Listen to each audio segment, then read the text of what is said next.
찬바람이 불며 흑산도 앞바다의 홍어는 물이 오릅니다. 지옥 같은 향기, 천국 같은 맛을 동시에 지녔다는 홍어.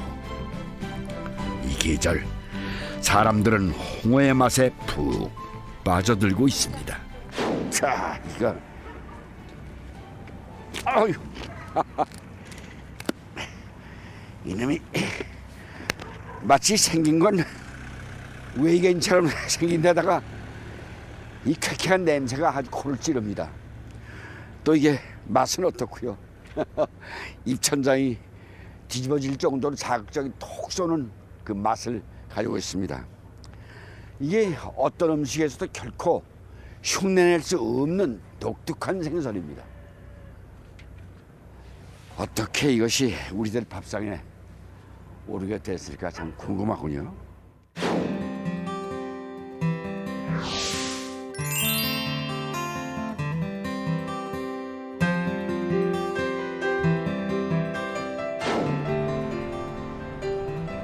한반도 서남 해안의 끝자락에 자리 잡은 흑산도. 사계절 푸른 나무가 빽빽해 섬 전체가 푸르다 못해 검게 보인다고 해서 붙은 이름입니다. 하지만 흑산도 하면 뭐니 해도 가장 먼저 떠오르는 게 홍어죠. 매서운 한파로 다른 지방 고깃배들은 발이 묶였다는데 흑산도 어부들은 요즘 잠시 엉덩이 붙일 틈도 없습니다. 이때를 놓치면 한 해 바다 농사를 망치는 것과 다름없기 때문에 바다 날씨를 살필 겨를도 없습니다. 서둘러 조업채비를 갖춘 홍어잡이 배는 바다로 향합니다. 풍랑주의보가 예고될 만큼 파도가 솟구치지만 어부들은 아랑곳하지 않습니다. 오히려 이럴 때 홍어가 더 잘 잡힌다는군요. 차니까 겨울에 홍어가 나오거든. 그러니까 이럴 때 파도가 치면서 이렇게 홍어가 나오는 거예요. 홍어잡이에서 가장 중요한 일, 바로 홍어가 다니는 길목을 찾아내는 것입니다. 하지만 망망대해에서 홍어를 찾아낸다는 건 백사장에서 바늘을 찾는 것과 다름이 없습니다. 이건 저층에서 홍어는 녹이 때문에 어군 탐지기는 전혀 안 잡혀요. 그럼 어떻게 알고 고기가 아니다? 이게 노하우지 이게. 경험에 의해서 이때쯤 고기가 오겠다, 홍어가 온다 라는 확신이 있으니까 이렇게 투망을 하죠. 선원들이 갑자기 바빠졌습니다.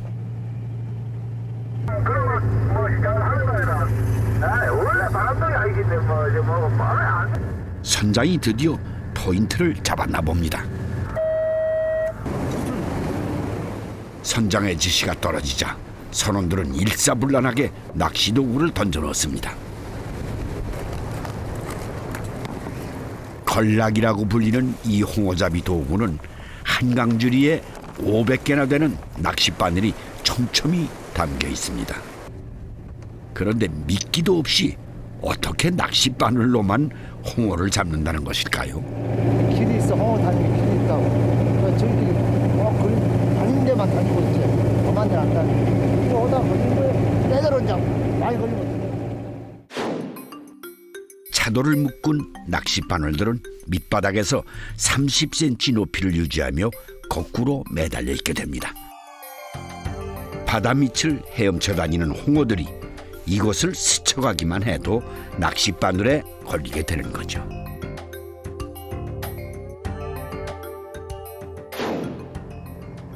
하지만 아직 이상수 선장의 홍어잡이 배는 빈손입니다. 벌써 바다는 어둑해졌는데 엉뚱한 잡어들만 끌려 올라옵니다.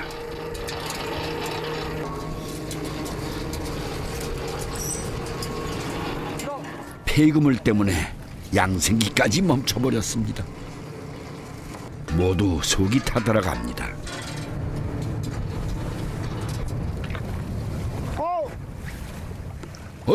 드디어 홍어가 올라왔습니다.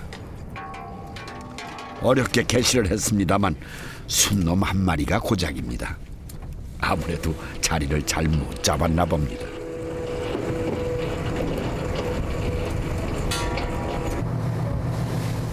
이럴 땐 다른 장소로 이동하는 게 상책입니다. 이번엔 과연 홍어가 걸려들었을까요? 기대 반 걱정 반으로 줄을 당겨봅니다. 저거 몰라. 뽑아봐야 알지. 너 모르는 거야 이거. 거! 어이쿠, 이번엔 제법 큰 놈이 올라왔습니다. 거! 빨리 해.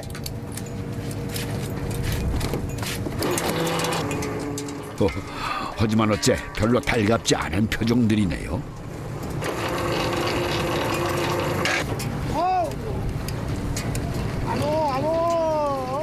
암호 소리의 분위기가 달라집니다. 아직 사태 파악이 안 된 듯 어리둥절한 녀석. 이 녀석은 살려달라고 아주 애원을 합니다. 여기 다리가 3개 있잖아요. 이 다리가 3개 있고 안 컸으니까 하나를 컸잖아요. 홍어배에서는 남녀 차별이 아주 심합니다.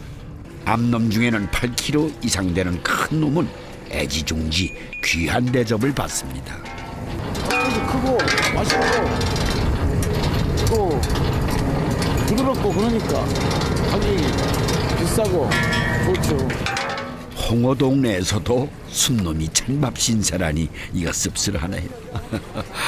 하지만 암놈이든 순놈이든 수입산 홍어에 비하면 월등히 맛과 향이 좋은 게 흑산도 홍어입니다. 신내산은 까맣고요. 너무 빛이 나요. 그리고 흑산동어는 이렇게 붉어요. 이 홍어가 진짜 맛이 틀려. 씹으면 쫄깃쫄깃쫄깃. 좀 잡히는가 싶더니 또다시 소강 상태입니다. 빈 낚싯바늘만 줄줄이 올라오고 명절도 쇠야 하는데 이대로 돌아갈 면이 서질 않습니다. 홍어가 걸려가지고 춤추면 막 여러 마리 막 따라서 나온대요. 선장속은 더 말이 아닙니다. 이쪽에는 고기가 들어온 것 같은데요. 고기가. 자신의 탓인가 싶어 마음이 더욱 무겁습니다. 바다에 나온 지 벌써 12시간째. 거친 파도에 얼음보다 차가운 바닷물을 뒤집어 쓰다 보니 온몸이 꽁꽁 얼어붙었습니다. 휴식이라곤 이동하는 사이 토막잠이 전부입니다. 사람이 밤에는 쉬어야 되거든. 잠을 자고. 그 잠을 안 자고 이것 막 작업을 해버리면은 이게 생명에 지장이 있다니까. 당신들 20년 살고 오늘 10년밖에 못 살아. 동이 터오자 파도는 점점 높아지고 선원들의 체력도 바닥나고 있습니다. 아휴, 얼마나 힘들면 저렇게 큰 대자로 누워버렸겠습니까? 이럴 땐 홍어라도 좀 잡혀줘야 힘이 날 텐데.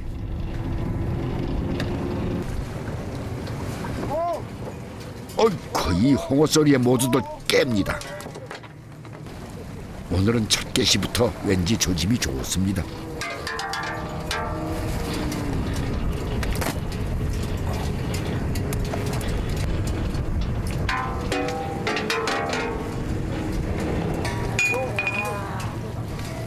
겨울엔 구경하기 힘든 민어도 잡혀 올라옵니다.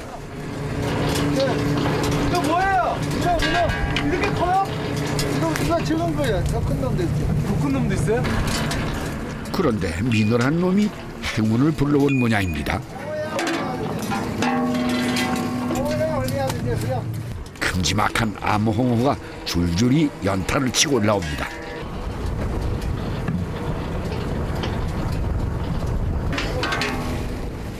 뚝딱거리는 홍어를 보니 그동안의 피로도 눈 녹듯이 사라집니다. 큰 거예요? 큰 거예요? 좋은 거예요? 어떤 거예요? 혹시나 상처가 나지 않을까 한 마리 한 마리 극진한 대접을 받습니다. 여기 암놈 자리야, 암놈. 암놈만 올라온 자리라고. 최상품 암놈만 올라오는 자리를 찾았으니 그야말로 고생 끝에 홍어 대박이 터진 셈인데요. 어획량을 꼼꼼히 살핀 선장은 뭔가를 깨알같이 적어놓습니다. 홍어잡이 20년 동안 기록해온 이상수 선장만의 비밀 노트입니다. 저 항해 일지를 보면은 이게 바로 이도 경로예요. 이도 경로. 그리고 요건 홍어 양이 올라온 양 경우는 사람이 머릿속에 다 기억을 못 하잖아요. 그죠? 참고로 할 때 이걸 다시 보는 거죠. 뭐 2년이 지나서 3년이 지나서 다시 볼 때 이 시기에 고기가 왔던가 하고 다시 보면 들춰보는 거죠. 아무리 운에 좌우된다지만 주먹구구식으로만 할 수 없는 일입니다.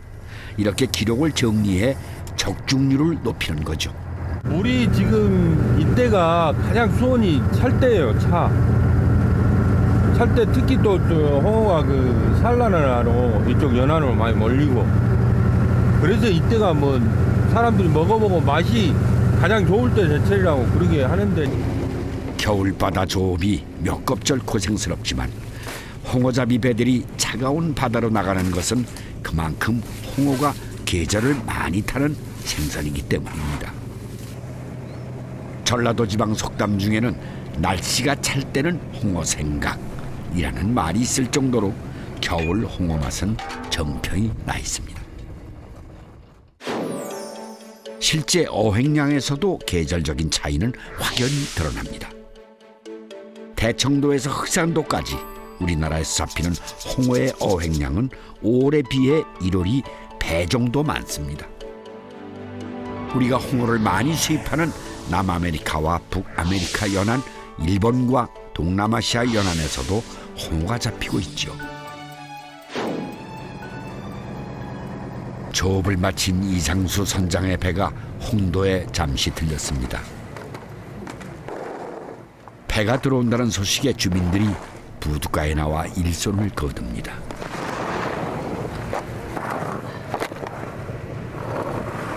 네, 그 중에는 이상수 선장의 어머님도 계십니다. 하지만 어머니는 아들 얼굴 한번 똑바로 쳐다보지 못합니다.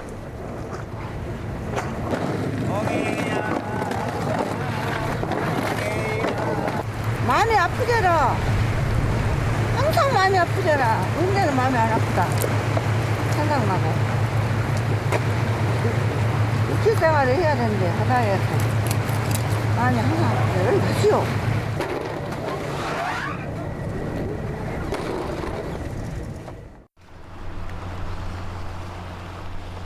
홍어가 제철인 요즘 흑산도 예리항은 1년 중 가장 활기를 띱니다.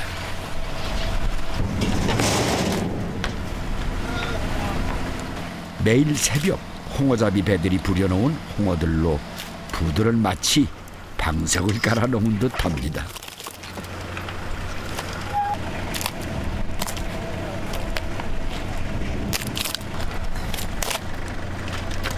이번에 어땠어요, 저? 최고 많이 잡았어요. 얼마나 잡았어요? 한 700장 잡았어요. 홍어들은 암수에 따라 몸무게에 따라 등급이 매겨집니다. 1번 아프고 암놈일수록 크면 클수록 상품 가치는 높아집니다.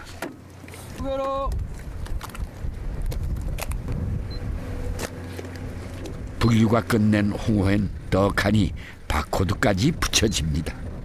흑산도 산임을 증명하는 주민등록증인 셈이죠. 흑산도 홍어 지금 이력증 때문에 원산지 표시랑 몇 킬로, 선별 과정, 언제 입항했는가 그런 자체를 구별하고 있어요 지금. 워낙 수입산이 많아지다 보니 생겨난 제도겠죠. 아, 1번도 네 마리. 아, 네 마리. 아, 1번도 네 마리죠. 네 마리. 네 마리. 네 마리. 네 마리. 자, 경매가 시작됐습니다. 그날 어획량에 따라 가격도 달라지지만 흑산도 홍어는 암놈 한 마리에 수십만 원을 호가할 정도로 높은 가격에 거래됩니다. 그야말로 금값이지만 흑산도 홍어의 인기는 식을 줄 모릅니다. 전국에서 워낙 찾는 사람이 많기 때문이죠. 금방 잡은 싱싱한 흑산도 홍어 맛을 한번 볼까요? 바로 예간에 보시다시피 이게 암놈인 거예요. 성기 부분 그리고 순놈은 이렇게요. 성기가 이렇게 두 개고 성기가. 예, 이게 뭐 속설에 우리 흔히 말하듯이 그 맨만한 게 홍어 멋이라고 하잖아요. 바로 그것입니다 이게. 그래서 예전에는 그 홍어 상인들이 이걸 잘라버리면 암수 구분이 잘 안 됐어요. 그래서 이걸 잘라서 팔기도 많이 했어요. 금방 왔네. 좋아요. 얘가 제일이죠. 제일이구만 이게. 이게 바로 홍어 간입니다. 간. 사람 예간장 먹어보면 예간장 녹이는 간 홍어에. 아유 좋다. 흑산도 사람들은 너무 맛있어서 번호도 안 붙인다고 합니다. 뭐라고 말을 해야 되나? 그냥 입에서 고소하다 못해. 고소하면서 그냥 녹는구만 정말. 스레이트 지붕처럼 결이 그대로 살아있는 날개도 별미고요. 이 홍어 아가미는 홍어 맛 볼 줄 아는 사람들이 제일로 꼽는 부위랍니다. 지금 여기 손질하는 게 바로 그 홍어 아가미 부분이거든요. 이 부분이 손질하기가 좀 그 얘를 먹는 오돌뼈하고 그냥 또 이 상은 이거 모두 섞여 있는 것 같아. 예, 아가이 분이. 그래서 그 더불어 서로가 이렇게 맛을 내는 거예요. 네, 맞습니다. 사람의 발길이 느껴지지 않는 절의 고도.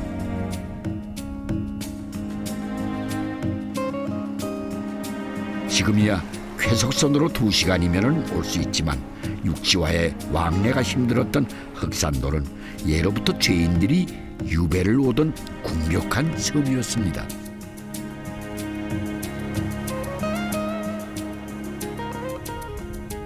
흑산도의 사리마을에는 이곳에서 유배 생활을 했던 소남 정약전 선생의 이야기가 지금도 전설처럼 전해오고 있습니다.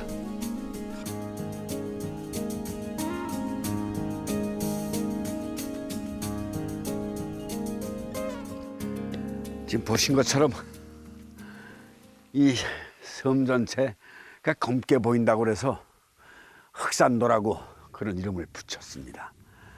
이 한자로 보면은 자산이죠, 자산. 이 작은 전 마을에서 그 유명한 조선시대의 어류도감인 자산어보가 만들어졌다고 합니다. 200년 전 이곳에서 자산어보를 쓰셨던 정약전 선생님도 홍어를 드셨겠죠. 그 쓸쓸한 유배 생활을 달래주던 그 홍어의 맛이 어땠을까요? 실사구시를 중요시한 실학자답게 정약전 선생은 유배 생활 동안 글만 읽고 앉아있진 않았습니다. 서당을 지어 청소년들을 가르쳤는가 하면 어부들과도 격이 없이 어울렸다고 합니다.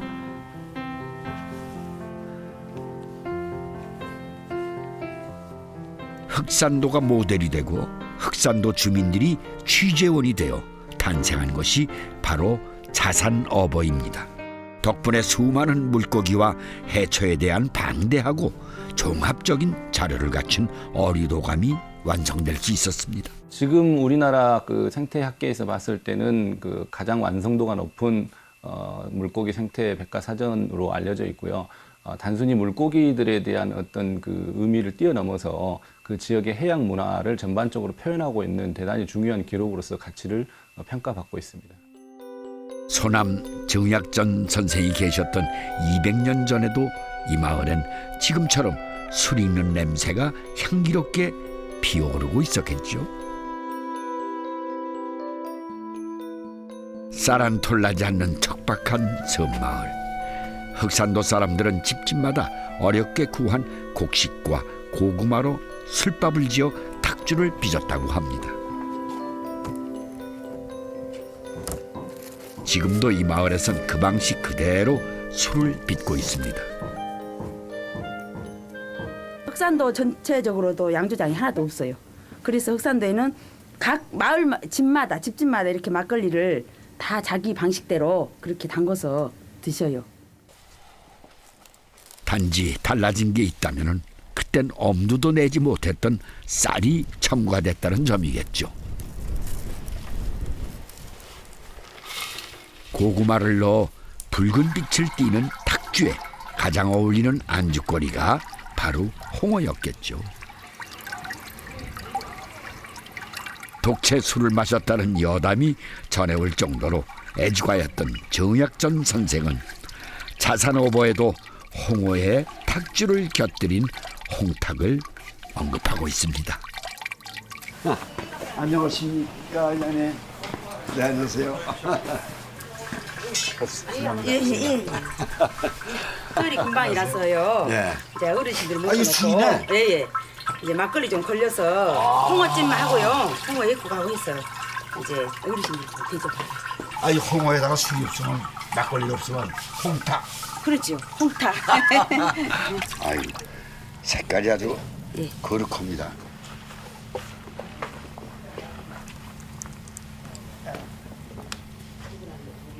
아유, 술 같지도 않은데 책임집니까 이거? 그렇죠. 아무래도 도수는 조금은 보리 냄새, 한 묘한 그 네. 곡식 냄새가 고추 나네요. 냄새도 나고요. 이제 설립하고 칡. 예. 우리 아, 이제- 그거 들어갔어요? 예, 그걸 넣었어요. 예. 정약전 선생이 탁주와 곁들여 드셨을 홍어 요리는 어떤 것이었을까요? 이곳에서는 홍어찜에 특이하게 된장으로 양념을 합니다. 할아버지들이 해본 그 된장찜. 된장 양념을 듬뿍 얹은 홍어찜. 보기만 해도 먹음직스럽네요. 그리고 뭐 요즘에는 이 된장찜이란 게 찾아볼 수가 없잖아요. 다 간장찜이잖아요. 근데 옛날에 여기는 이제 옛날 할아버지 조상 대대로부터 생선을 모든 것을 거의 된장찜을 발라서 쪄서 드셨어요.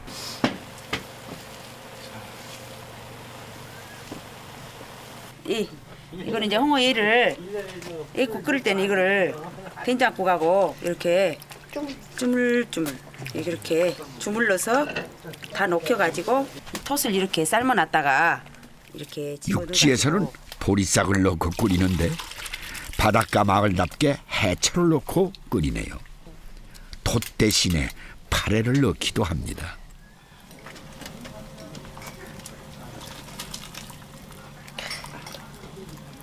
평소 때도 많이 끓여 먹고요. 뭐 잔치 있을 때요. 어르신들 좋아하시나요? 예, 어르신들도 다 좋아하고, 애기들도 다 좋아하고.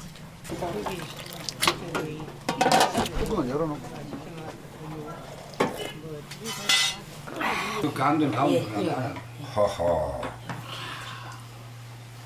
이렇게 읽어보면 입에 딱 들어가면 입에서 정말하지 말하자면 슬슬 녹음도 안 그래요. 이건 약간 삭힌 거예요? 예. 삭히부터 또 마셔서는요. 해라. 이것은 쭉 그렇게 하라고 그랬죠. 나서 먹을 때 탑출 수 있게끔. 아, 이거 코가 막히네 이건. 이거는 탑출. 이게 차에 조금 집어먹거든요. 이렇게 집어먹고 입을 다물고 코로 숨을 이렇게 와요. 이러면은 감기가 코 삘삘한 거 그것은 목에서부터 확 나가버려요. 아무것도 없어져버려. 이제 감기 떨어지려면 이걸 먹고 코로 숨을 쉬어라. 입을 다물고 코로 한번 쑥 씹어버리면 목전에서부터 그 감기 기운이 삘삘한 게 탁 나가버려요. 얼리 터져버려. 이거 음식도 음식이지만 어르신들 홍어 이야기가 아주 재미납니다. 저는 이거 잘 못 감기 같은 것은 젤이 가버려요.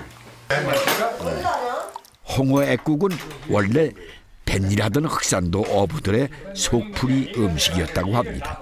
가지로 해서 이렇게 삭힌 거 탑주로 안녕하세요. 아, 맛있다. 이 음식에도 흑산도 사람들의 지혜가 숨어 있었습니다. 이 국 이것이 이 찬바람을 막아준다는 거예요. 이 피부를 찬바람이 막아준다 해갖고 홍어를 잡아서 싣고 이제 영산포를 갈 때 이 국을 이 토지다에서 끼워서 묶고 막걸리를 하고 그 추운 찬바람에 돋털고 베개에 비요. 이처럼 주민들이 경험을 통해 습득한 홍어의 효능은 자산어보에 그대로 기록됐습니다. 배에 복결병이 있는 사람은 삭힌 홍어로 국을 끓여 먹으면 더러운 것이 제거되고 홍어국은 주기를 없애는 데도 효과가 있다고 적고 있습니다.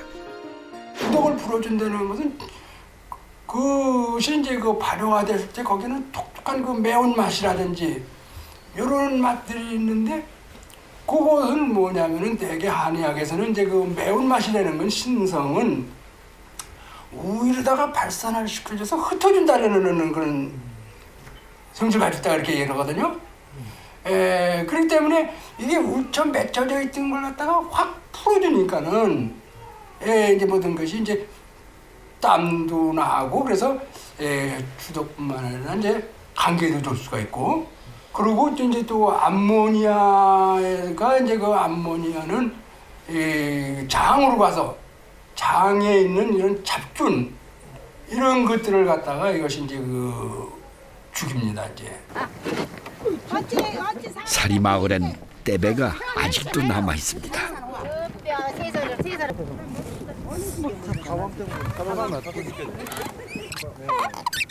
노젓는 소리 정말 오래간만이네요. 어메 소나무 밑에는 가지 마세요. 속도 빠르고 편리한 동력선도 있지만 온통 바위로 이루어진 섬마을에서 떼배는 없어서는 안 될 교통수단입니다. 소리 내주세요 저쪽으로. 아 있으셔.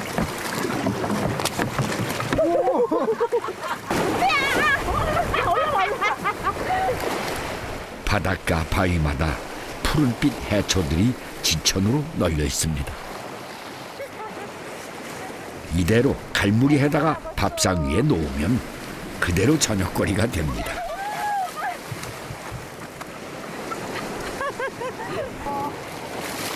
자산어보에도 등장하는 톳은 흑산도 밥상에 늘 오르는 음식이죠.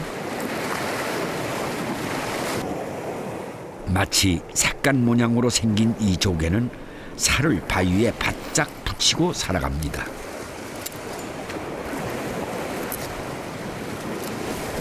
여기서는 배말이라 하는데 이제 표준어로는 삿갓조개, 다른 삿갓조개라고 불리고 이거를 된장국 끓여 먹거나 미역국을 끓여 먹으면 진짜 맛있어요.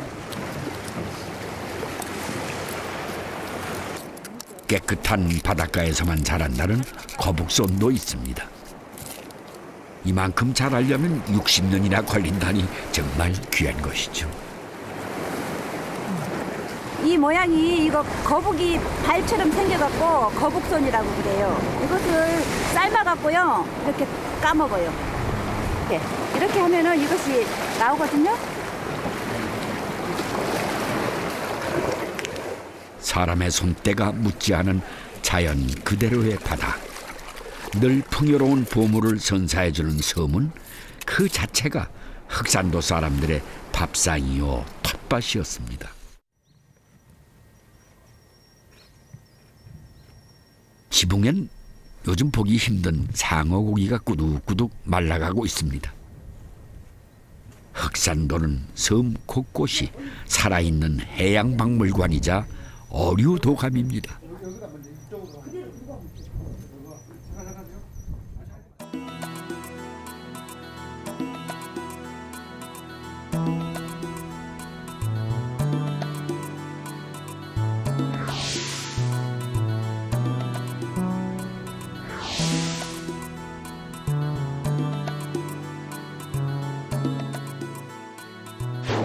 홍어가 빠지면은 잔치로 치지도 않는다는 그만큼 이 남도의 밥상에서 홍어는 주인 대접을 받는 그런 생선입니다.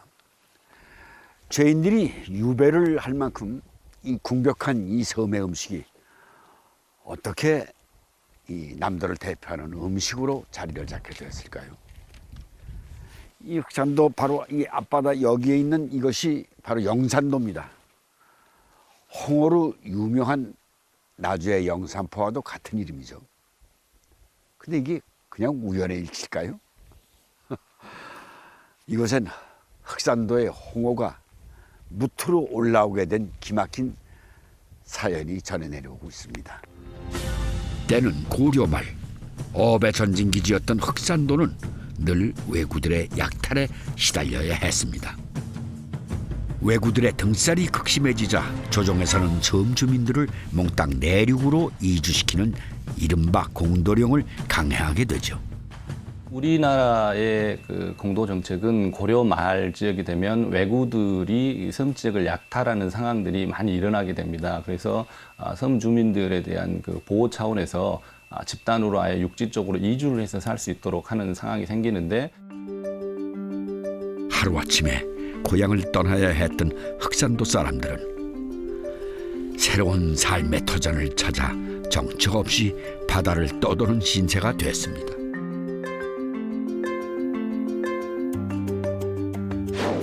흑산도 사람들은 바다를 건너고 강을 거슬러 올라 나주의 한 폭으로 이주를 하게 됩니다. 그곳이 바로 지금의 영산포입니다. 신정동국 여지 성남에는 흑산도 사람들이 모여 사는 마을을 영산현이라고 불렀다는 기록이 전해져 오고 있습니다. 신증 동국 요지 성남 같은 기록에 과거에 나주에 영산현이 있었는데 그 영산현의 유래를 소개하는 글에 흑산도 사람들이 이곳에 이주해 와서 살게 돼서 영산현으로 불렀다라고 하는 기록이 나오고 있습니다. 어쩔 수 없이 고향을 떠나왔지만 흑산도 사람들은 고향에서 먹던 홍어 맛을 잊을 수 없었던 모양입니다.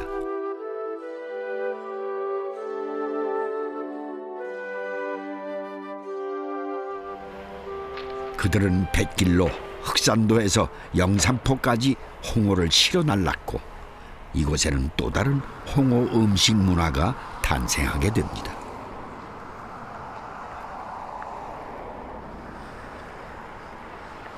흑산도에서 저기 목포도 이렇게 들어왔는가 홍어가 그래서 들어와가지고 홍어봉만 들어온 것이 아니고 이 뭐 딴 거기도 많이 들어왔어 그때는. 그 이제 그때는 기계뼈가 아니고 이 돛대로 달아가지고 들어오니까 빨리 못 들어오잖아. 그러니까 그게 사가져가지고 여기가 영산포가 이제 왜 습관이 되었냐면은 그게 이제 왜 습관이 되었냐면 거기 이제 한 일주일 되면 홍어가 매워져요. 이제 곤란한 게 그 일이 많은 게 배 선창에 나와서 홍어 썩은 놈을 먹어도 탈이 없어. 그래도 어린 배가 찬 게 먹고 건강이 좋고. 영산포 뱃길은 사라진 지 오래지만 고향을 그리워하며 되살렸던 홍어의 맛은 여전히 이어지고 있습니다. 자, 이놈은 여자네. 그러면 뭐가 돼? 다른 생선은 시간이 지나면서 부패하기 마련인데 유독 홍어만은 오래 두고 먹어도 상하지 않습니다. 홍어는 바닷가에서 멀리 떨어진 산간벽지나 내륙지방 사람들이 안전하게 즐길 수 있는 유일한 생선이었고 사람들이 많이 모이는 잔치 음식으로도 그만이었습니다. 옛날에는 풀을 비워서 이러고 바닥에다 크게 뒤엄자리만으로 섞거든요. 일꾼들이 풀 비에다가 그때는 벼루가 없으니까 그래갖고는 짐 펄펄 나게 뜨끈뜨끈하게 뜨면 딱 해갖고 또 뒤집어 갖고 또 쟁이고 돼.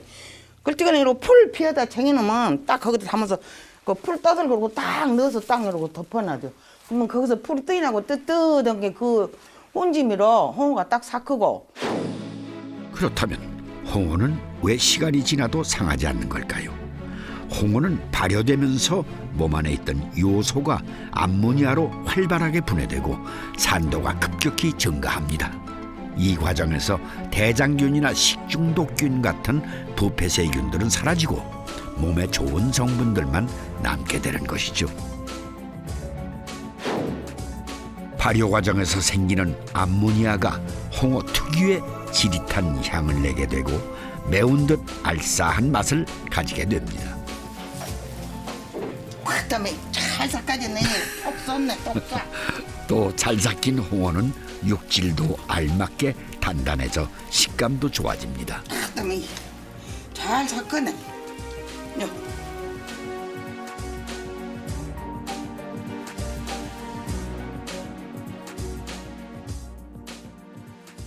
여기 잘 삭으면 여러분 눌러도 안 들어가. 잘 익은 것은 안 익은 것은 여러분 눌러보면 물성물성해. 홍어가 남도 음식을 만나 탄생한 음식이 바로 삼합입니다. 간도 두너지. 홍어에 비계살 붙은 돼지고기와 묵은 신김치를 곁들이고 여기에 막걸리까지 추가한 홍탑 삼합은 남도의 잔치상에 빠질 수 없는 대표 음식으로 확고히 자리를 잡고 있습니다.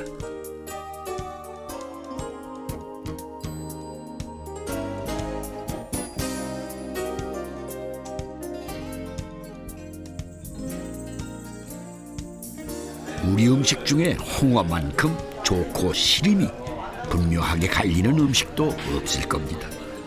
좋아하는 사람은 안 먹고는 못 배기지만 처음 접하는 사람에겐 아주 진땀 빼는 고약한 맛이죠.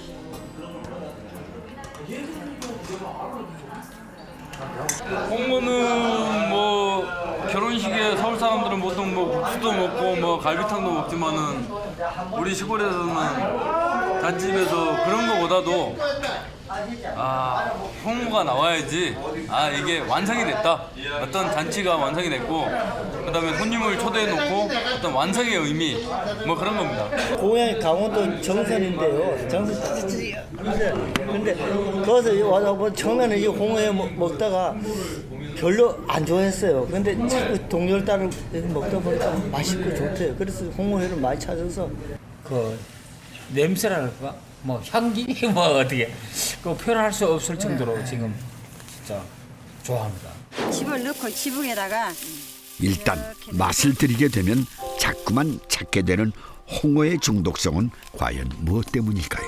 이렇게 삭혀서 그 맛의 비밀은 삭히는 과정에서 만들어진 쿰쿰한 맛, 바로 발효미라고 합니다. 홍어 같은 경우도 이 생선 단백질이 여러 가지 이제 저장 과정, 발효 과정에서 미생물에 의해서 단백질이 유리아미노산이나 펩타이드로 분해가 되고 또 핵산계 우마미 물질들이 많이 생겨나서 홍어의 특징을 이루는 맛은 주로 감칠맛, 우마미 이거에 근거하고 있다고 해도 좋을 것 같습니다.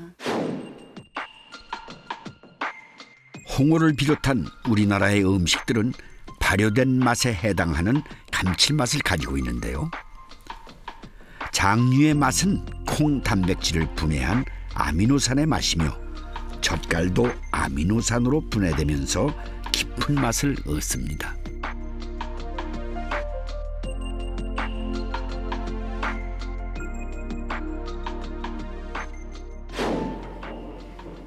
사람들은 발효미에 대해 어떤 느낌을 가지고 있을까요?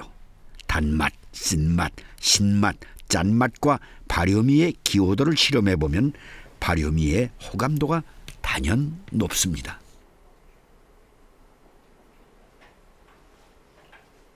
우리가 좋아하는 된장, 간장, 뭐 젓갈, 또 뭐 이 홍어, 또 여러 가지 우리 전통 음식들에서 대부분이 이런 우마미를 띠는 성분들이 많이 포함되어 있고 한국 사람인 경우에도 관능 검사를 해보면은 이런 우마미가 적은 것보다 된장도 이렇게 삭힌 거, 묵힌 거 그런 이제 발효 과정을 거쳐서 우마미가 많이 증가된 그런 식품을 한국 사람들도 선호를 합니다.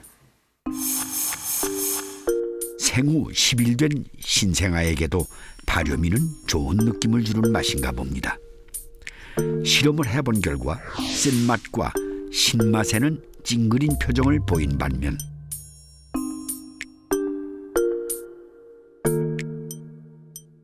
발효미는 단맛과 마찬가지로 아주 만족스러운 표정을 보였고 발효미는 한국인뿐 아니라 누구에게나 호감을 줄 수 있는 미각입니다.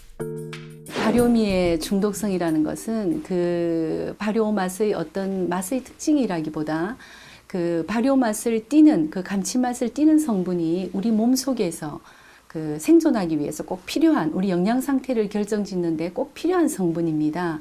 그래서 그 발효미를 선호한다기보다 그 발효미를 띠는 그 음식의 성분을 우리 몸이 필요로 하기 때문에 찾게 되는 것이고 또 어릴 때부터 어릴 적에 이런 음식을 발효 음식을 뭐 홍어를 먹었다든가 해서 발효 음식을 먹은 기억이 있는 사람들은 커서 자라서도 또다시 그 발효미 홍어의 맛을 찾게 되는 그런 중독성이라고 할까요? 그런 맛의 특징을 가지는 것이 또 발효미의 특징이 되겠습니다. 이 한창 홍어가 잘 잡힐 때는요, 이 예리항에 한 40여 척의 배가 분주하게 드나들었다고 하는데요. 이 현재 흑산도에 홍어잡이를 하는 배는 모두가 7척. 그나마 이것이 남아 있어서 최근 들어 많이 홍어를 잡을 수 있었던 것 같습니다. 한때는요, 단 한 척의 배만 남아서 흑산도의 홍어가 명명이 끊어질 뻔한 그런 시간도 있다고 합니다. 이 잔치상 어디서나 볼 수 있는 흔하디 흔한 홍어가 왜 이렇게 귀하신 몸이 된 걸까요? 홍어잡이를 생업으로 살아왔던 흑산도 사람들은 홍어와 함께 굴곡 많은 세월을 겪어야 했습니다. 홍어잡이로 흥청거렸던 시절도 있었지만 점점 흑산도 바다에 홍어가 사라지면서 더 이상 희망이 보이지 않던 시절도 있었습니다. 미끼로 할 때는 한 30척 일선도 홍어가 있어. 그때는 영산포로도 홍어를 가져가고 한평 나주 요런 데로 방류하고 그랬었어. 홍어 그 서식 환경에서는 그 저층업이 상당히 그 장애 요소가 되거든요. 그 땅바닥 걷는 그 저인망에서. 근데 그때 그 고대구리라는 불법어선 저인망도 많이 있었고, 또 우리나라 대형 기선 저인망도 많이 있었고, 또 특히 또 중국 어선들이 엄청 들어와가지고 싹쓸이 하는 바람에 그때 홍어가 거의 씨가 말랐었어요. 흑산도 홍어의 명맥이 끊길 위기에 처하자 홍어를 살리려는 노력이 여러 방면에서 펼쳐졌습니다.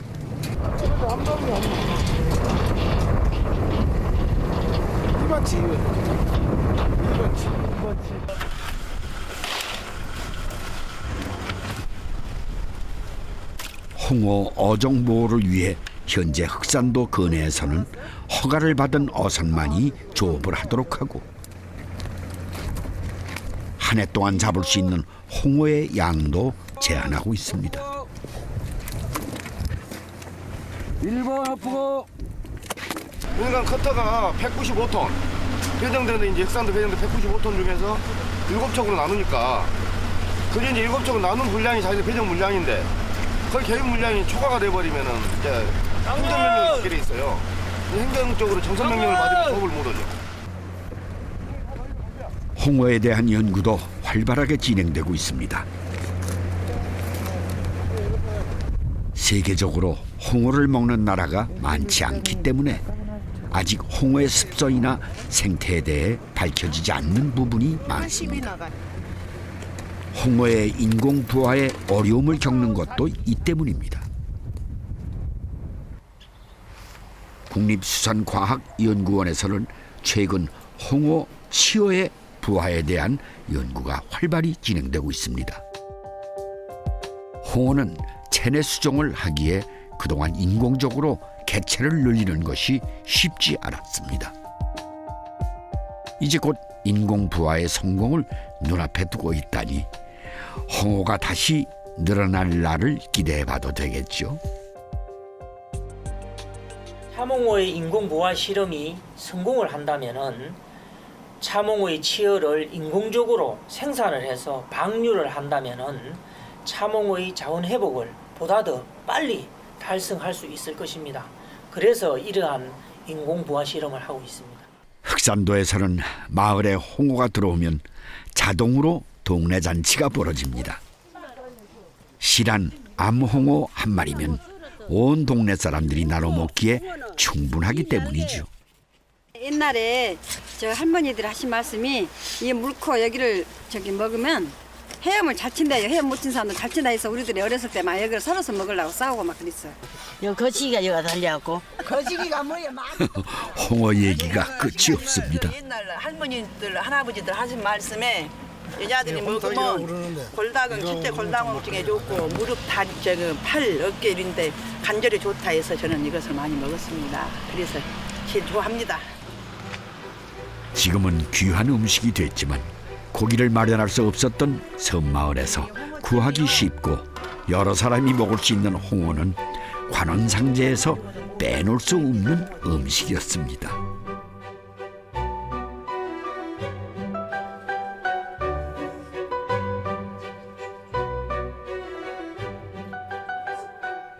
뭐 제사 때고 이렇게 이제 뭐 이제 집안에 뭐 큰 대사가 있다면은 이렇게 쪄서 이렇게 귀하신 분들 오시면 이렇게 쪄서 이런 식으로 해서 이렇게 놔서 드시라고 이렇게 드립니다 많이. 홍어 무침은 막걸리로 한번 재웠다 채소와 함께 버무립니다. 남도 사람들이 주로 삭힌 음식을 최고로 치지만 삭히지 않은 홍어로 산뜻한 맛을 내는 홍어 회무침은 서울 사람들이 잔치상에 많이 올리는 음식이죠.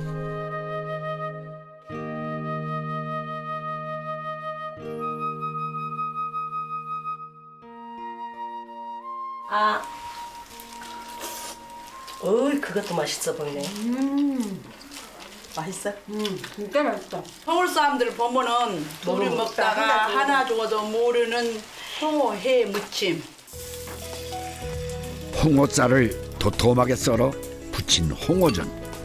심심한 여느 생선전과는 달리 알싸한 맛을 은근히 풍기는 홍어전은 마을에 잔치가 있을 때 해먹던 음식입니다. 홍어 내장과 뼈까지 함께 넣고 푹 끓여낸 홍어죽도 일미입니다.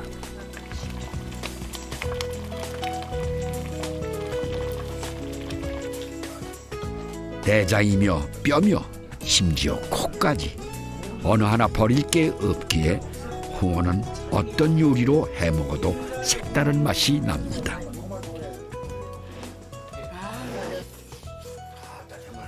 홍어를 안 잡고는 도저히 끈이를 연명 못하니까 만부득이 홍어뼈를 타야 합니다.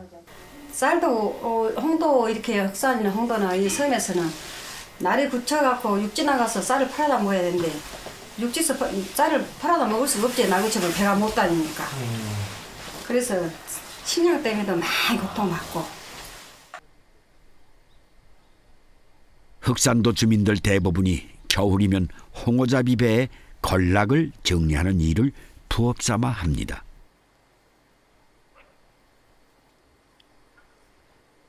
홍어가 많이 잡히면서 이렇게 일이 나누어지고 섬마을 사람에게도 일자리가 생겼습니다. 누리 엄마냐? 어째?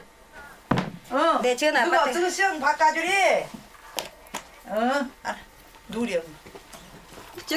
저 가두리하고 사업한 사람들은 한데 우리 같은 사람들은 그런 것 안 하고 이것만 하니까 이제 뭐 할 것이 없어. 그러니까 이제 다행히 이런 거라도 있을게 이렇게 해서 잔도도 쓰고 이렇게 쓰고 사지. 그러면 우리들은 맥판 노제. 그러니까 홍어가 잘 나와야 돼. 오래전부터 홍어잡이를 생업으로 하던 이 마을 사람들에겐 사연 하나 없는 사람이 없습니다.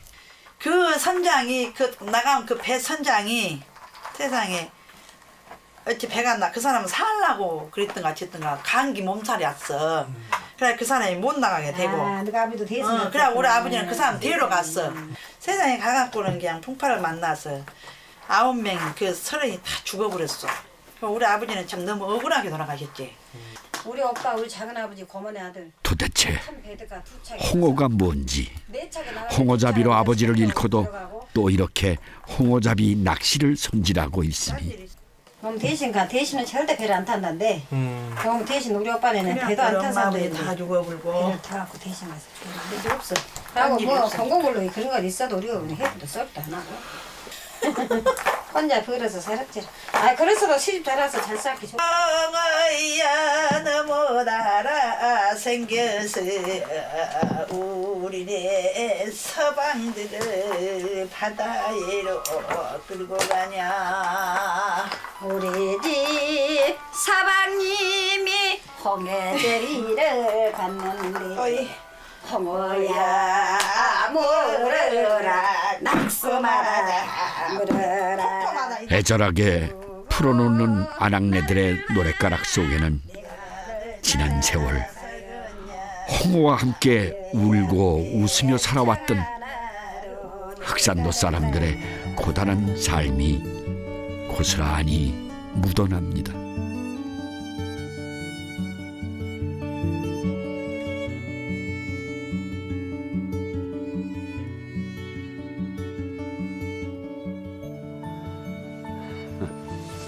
어린 시절에는 멋도 맛도 모르고 먹었던 음식들이 나이 들수록 새록새록 그리워지는 건, 그리고 또 간절해지는 것은 왜일까요?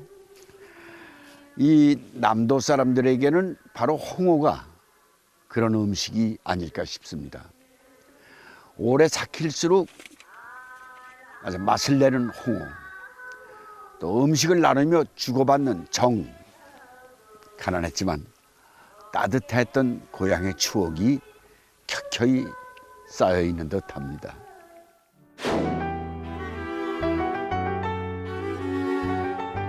홍어는 그리움과 기다림의 맛이다.